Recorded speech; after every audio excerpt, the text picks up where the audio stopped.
Okay, everybody, here we go.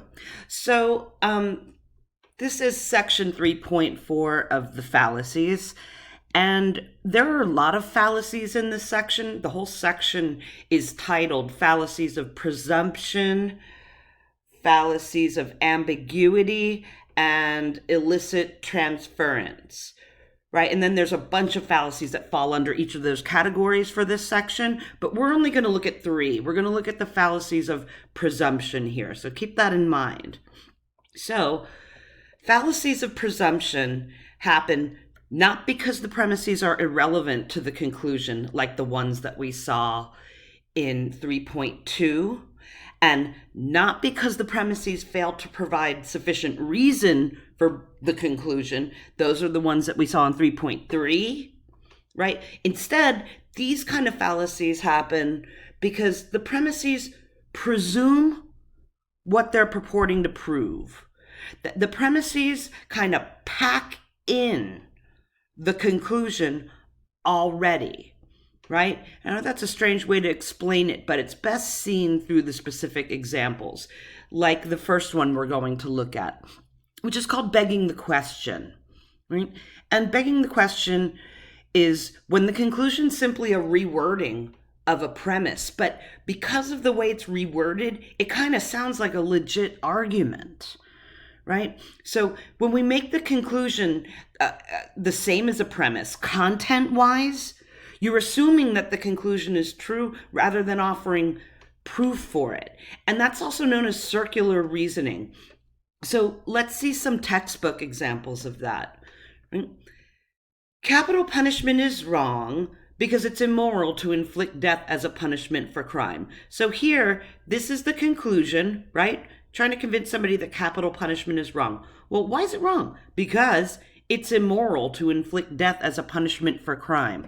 Now, that's some fancy rewording, right? But really what you're saying here is capital punishment is wrong because capital punishment is wrong. That's circular reasoning, right? And this is known as, again, begging the question. Here's another example. Everyone trusts the senator because he's the most credible member of the Senate. Furthermore, we can be certain that he is the most credible member of the Senate because everyone believes what he says. The circular reasoning should be really obvious here. Right? And another example is the reason these clubs are in such a big demand is because everyone wants to get in them. This is actually an example from something I saw in the news about a club opening up in Miami. And they asked, there's a big line that's going down the street. And the news came up to the doorman and said, why are these clubs in such a big demand? And the guy takes the mic and he's like, the reason these clubs are in such a big demand is because everybody wants to get in them. Right? So that's totally circular. He's basically saying the reason these clubs are in such a big demand is because these clubs are in such a big demand. So let's take a look at some visuals here. This is a popular example of circular reasoning, right? And you don't have to, if you're religious, this doesn't need to be offensive, and if you're not, none of that really matters, right? It's reasoning employed by some people. So the Bible is the word of God, but how can you be so sure it's the word of God? Well, because the Bible tells us so. But why believe the Bible? Because the Bible's infallible. But how do you know it's infallible? Because it's the word of God. And then you just it's kind of like a snake biting its tail, Or the brain is the most important organ you have, according to the brain. That's kind of cute. Total circular reasoning. And this is a comic strip. And we know mass creates gravity because dense planets have more gravity. Well, how do we know which planets are more dense? Well, they have more gravity. That's circular reasoning. I prefer to think of it as having no loose ends. Cute little comic making fun of the fallacy of begging the question. Okay, next up, complex question. Right? And that's when we assume a particular answer to another unasked question, right? So a single question is posed that's really two or more questions, but only one answer is expected. You're kind of getting your back put against the wall with these sorts of questions. These are also known as loaded questions, which are like illegal moves in a courtroom, right? So here's some examples.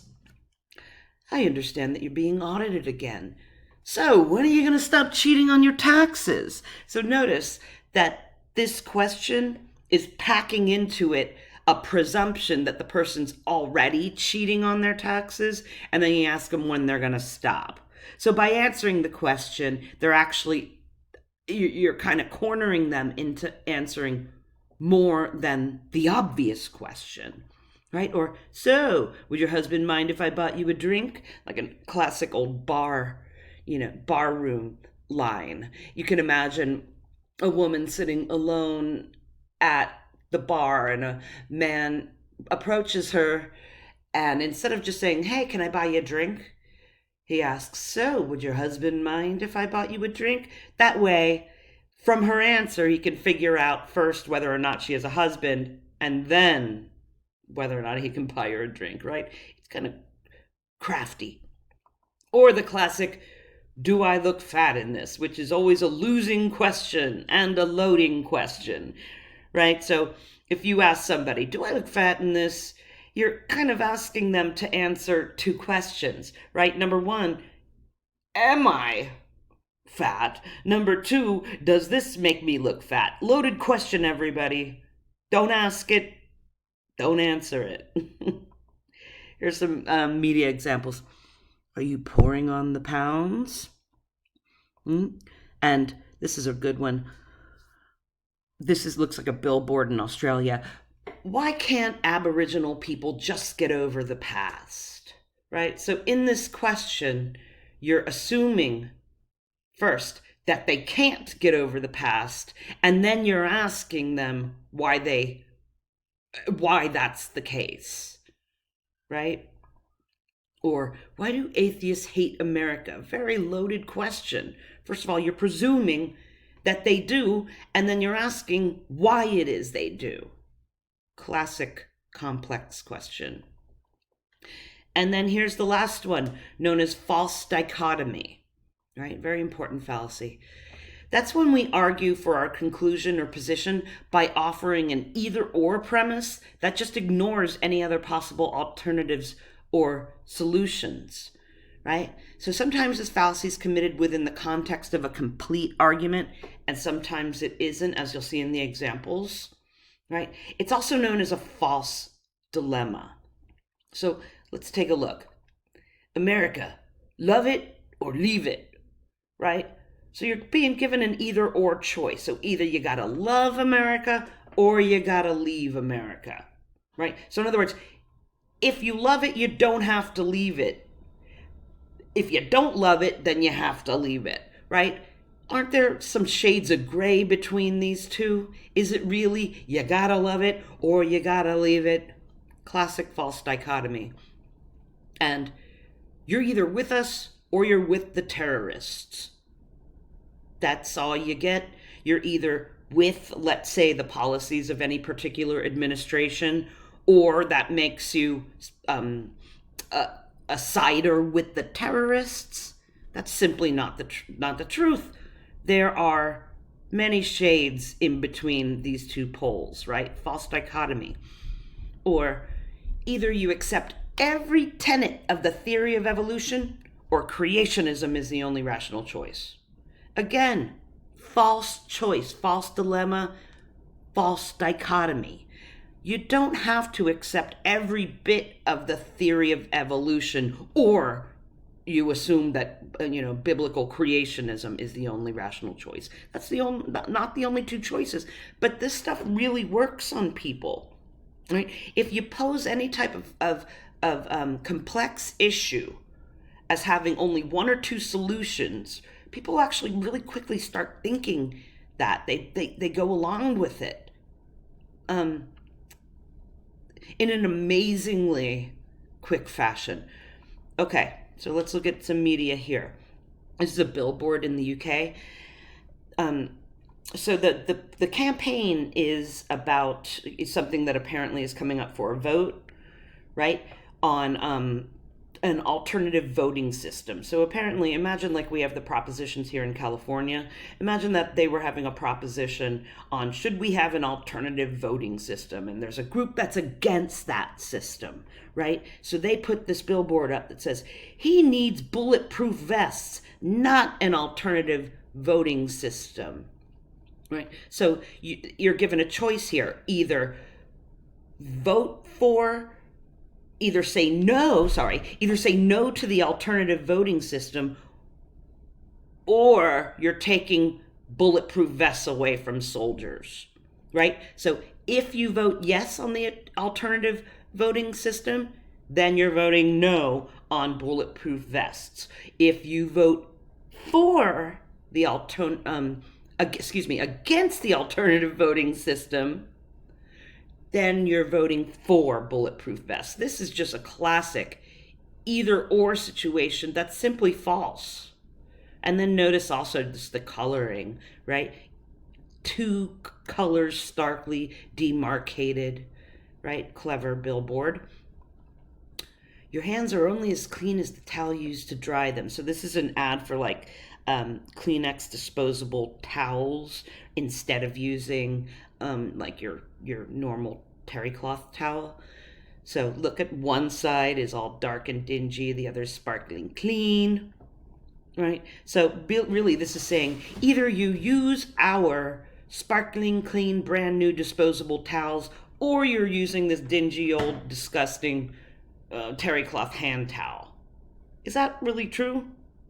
No, you could wash your stuff, then you're good, right? So this isn't that much of an easy, I'm sorry, let me rephrase that. This isn't a simple either or here, right? But they craft this advertisement to make it seem like those are your only two choices. Use our stuff or you're using dirty crap, right? And then again, this isn't coincidental.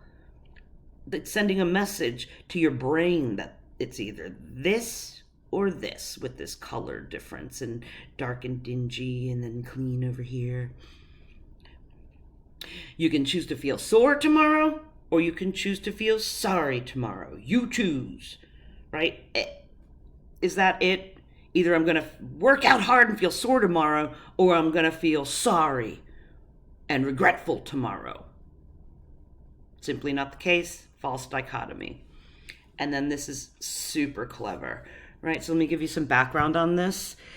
Just like there's organizations for animal rights like PETA, People for the Ethical Treatment of Animals, there are also organizations that take somewhat of an opposing side, somewhat like this organization, researchsaves.org. Their specific goal is to make sure, or to try to make sure, that we keep using animals in medical research, right? PETA takes a position against that. Researchsaves.org says, no, we need to keep doing certain kinds of animal research in order to get to the bottom of some diseases and procedures necessary for human health and existence, right? So they pose a really epic false dichotomy in this billboard. Who would you rather see live? The rat or the little girl? You choose, right? Either the rat lives or the little girl lives. Either the rat dies or the little girl dies. And that's just not the case. But it gets your brain polarized to think, uh-oh, if I vote against animal research, then I'm killing her. Right? Either this or this. And then, excuse me, notice also how clever the billboard is. Again, you have that clear demarcation, either or, this or this, white and pink. And then you see this, it done here too. Rat, her, rather. Very clever, but a false dichotomy nonetheless. Okay, that's it for 3.4. Don't forget that these are the only three fallacies we're covering in that section. So they are classified as fallacies of presumption and known specifically as begging the question, complex question, and false dichotomy.